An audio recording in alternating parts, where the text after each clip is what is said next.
Hi friends, బాగున్నారండి అందరూ. ఈరోజు క్లాస్లో మనకి బ్లౌజ్ కటింగ్ చేస్తున్నప్పుడు ఫాస్ట్గా వర్క్ అవ్వాలి, హ్యాండ్స్కి జాయింట్లు అవి వేయకూడదు. లైనింగ్ల దగ్గర ఏంటంటే మనకి అయితే ఒక హ్యాండ్కి ఒక జాయింట్ అన్నా వస్తుంది, మనం 2 ఇంచులు ఖర్చులు గట్ట పెట్టుకుంటున్నప్పుడు. లేదు అనుకుంటే బాగా పెద్ద సైజుల వరకు వెళ్ళేటప్పటికి 2 అంచులకి కూడా 2 జాయింట్లు అనేది పడుతుంది. అవి అలా ఖర్చుల్లోకి వెళ్ళిపోతాయి. కానీ మనకి అక్కడ ముక్కలు అన్నవి జాయింట్ చేసుకోవాల్సి వస్తుంది. అలా కాకుండా అసలు జాయింట్ అన్నట్టు లేకుండా వర్క్ ఫాస్ట్గా అయిపోవాలి అంటే ఎలా మార్కింగ్ చేసుకోవాలంటే, మనకి లైనింగ్ బ్లౌజ్ అనుకోండి, లైనింగ్ తీసుకునేటప్పుడే మామూలుగా అయితే 1 మీటర్ లైనింగ్ బ్లౌజ్ అన్నది మనకి ఒక 40, 42 ఇంకా పెద్ద సైజుల వరకు కూడా, అంటే 44 అంటే మనం 14 ఇంచులు పొడవు పెట్టుకుంటే ఏ సైజు వరకన్నా ఇంచుమించులోని ఒక ఎల్బో హ్యాండ్ వరకు కూడా సరిపోతాయి. అంటే ఒక 42, 44 సైజు వరకు 1 మీటర్ సరిపోద్ది. 44 నుంచి 1.5 మీటర్ అన్నది తీసుకుంటే లైనింగ్ అన్నది సరిపోద్ది. మనకి 1 మీటర్ క్లాత్లోని ఎల్బో హ్యాండ్ కూడా వస్తుంది. ఎల్బో హ్యాండ్ ఇంచుమించులోని ఒక 10 ఇంచులు పొడవు ఉంటుంది. మనం 1 ఇంచు ఖర్చు తీసుకుని 11 ఇంచుల కన్నా సరే మనం కటింగ్ చేసుకుంటాం.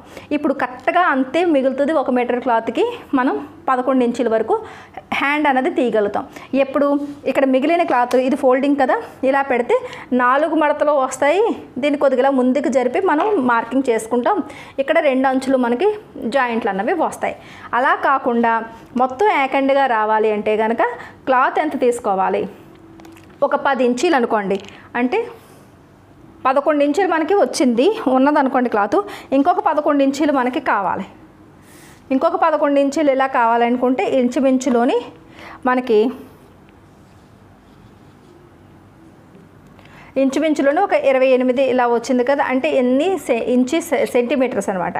అంటే కనీసం 1.5 మీటర్, అంటే ఒక 25 సెంటీమీటర్లు అన్నా సరే మనం ఎక్కువ తీసుకోవాలి. అంటే 1.5 మీటర్ తీసుకుంటే మనకి లైనింగ్ దగ్గర ఏంటంటే మనకి ఎల్బో హ్యాండ్స్ అయినా సరే జాయింట్లు పడకుండా ఉంటుందన్నమాట. మరి ఎలా అంటే కనుక మామూలుగా మనం బ్లౌజ్ హ్యాండ్ కటింగ్ చేసేటప్పుడు ఎప్పుడు కూడా ఇక్కడ ఈ బ్లౌజ్కి మనం హ్యాండ్ కటింగ్ చేయాలనుకోండి, ఇక్కడ మనం ఆమ్ రౌండ్ ఎంత ఉందన్నది ఇలా కొలుచుకుంటాం, అంతే కదా. ఇలా కొలుచుకుంటే 10.5 ఉంది. 10.5లోని 1 ఇంచు తగ్గించుకుంటే 9.5. ఇప్పుడు మామూలుగా అయితే కనుక ఈ ఫోల్డింగ్ని ఇలా పెట్టి కొద్దిగా ముందుకు జరుపుకుంటాం. ఇది మొత్తం అయితే సరిపోదు కదా అని చెప్పేసి అప్పుడు ఇలా 9.5 ఇంచులకి మార్కింగ్ చేసుకుంటాం.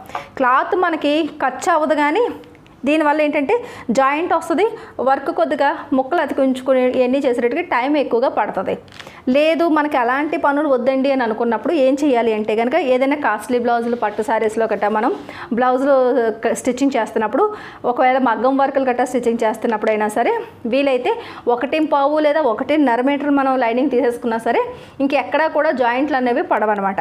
ఇప్పుడు జాయింట్లు పడకుండా ఉండాలి. 9.5 ఇంచులు ఇప్పుడు మనకి పొడవు వెడల్పు కావాలి కదా. అప్పుడు ఏం చేయాలంటే ఫస్ట్ ఇక్కడ మనకి back part front part cutting అయిపోద్ది. మిగిలిన క్లాత్ చూసారు కదా, ఇలాగే ఫోల్డింగ్ ఉంది, కోరంచులు 2 ఇటువైపుకి వచ్చాయి. ఇప్పుడు ఈ ఫోల్డింగ్ని ఇలా పైకి జరుపుకుంటాం. ఇలా పైకి జరుపుకొని సపోజ్ మనం ఇదే కొలత అనుకుందాం, 11 ఇంచులు పొడవు అనుకుందాం. ఇక్కడ నుంచి ఇలాగ 11 ఇంచులు వచ్చే వరకు ఇలా మార్కింగ్ అనేది ఇలా చేసుకోవాలి, ఇలా ఫోల్డింగ్ చేసుకోవాలి. చూసారు కదా, ఇలా అంటే 11 + 22 ఇంచులు మనకి, అంటే డబుల్ క్లాత్ అన్నది మనకి యూజ్ అవుతుంది. ఇలా 11 ఇంచులు ఇక్కడికి వచ్చింది కదా. ఈ కింద నుంచి ఈ ఫోల్డింగ్ దగ్గర నుంచి మనం ఇక్కడ ఫోల్డింగ్ వస్తుంది. ఈ ఫోల్డింగ్ దగ్గర నుంచి పైకి మార్కింగ్ చేసుకుంటాం 11 ఇంచుల దగ్గరికి, సరేనా. అలాగే ఇక్కడి నుంచి ఇక్కడికి మొత్తం పొడవు 11 ఇంచులు అనమాట. ఈ 11 ఇంచులకి ఇలా మార్కింగ్ చేసుకుని ఇక్కడి నుంచి ఇది ఇలాగా కలిపేసుకుంటాం.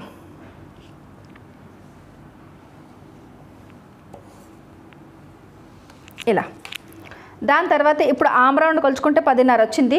దానికి 1 ఇంచు తగ్గించుకుంటే 9.5 ఇంచులు. ఈ ఫోల్డింగ్ దగ్గర నుంచి ఇక్కడికి కరెక్ట్గా 9.5కి ఒక మార్కింగ్ చేస్తారు. అలాగే ఇక్కడి నుంచి ఇక్కడికి ఒక 9.5 ఇంచులకి మార్కింగ్ చేస్తారు. ఇప్పుడు ఇక్కడి నుంచి ఇక్కడికి ఇలా కలిపేయండి.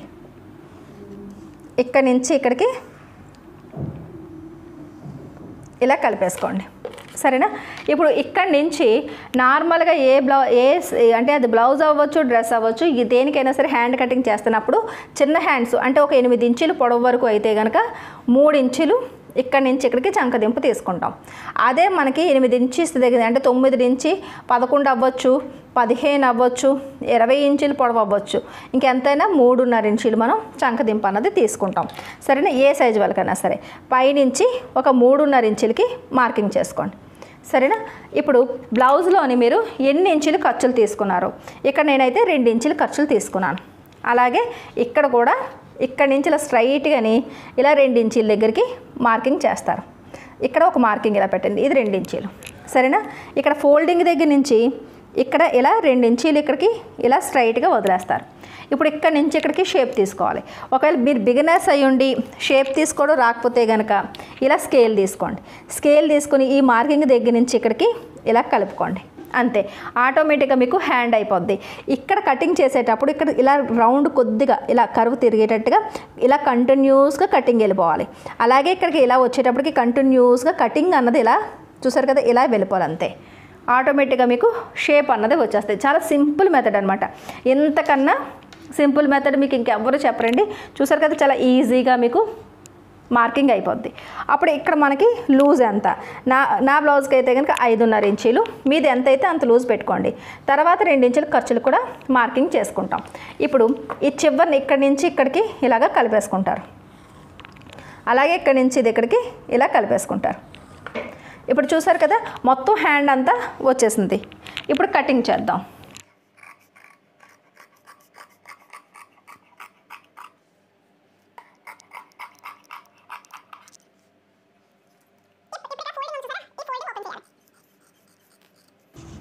ఇక్కడ సెంటర్లోనే ఒక కట్ పెట్టండి, ఫోల్డింగ్ దగ్గర పైన చిన్న కట్స్ పెట్టండి. ఇప్పుడు ఇది చూడండి, 2 హ్యాండ్స్ కూడా నీట్గా మీకు వేరువేరుగా ఫోల్డింగ్లు వస్తాయి, కానీ ఇలా 2 హ్యాండ్స్ మీకు ఇలా వచ్చేస్తాయి. ఎక్కడా కూడా జాయింట్ లేదు. డైరెక్ట్గా ఇప్పుడు ఒరిజినల్ పీస్ పెట్టుకుని మీరు జాయింట్ అన్నది అంటే స్టిచ్చింగ్ చేసేసుకోవడమే. సరేనండి.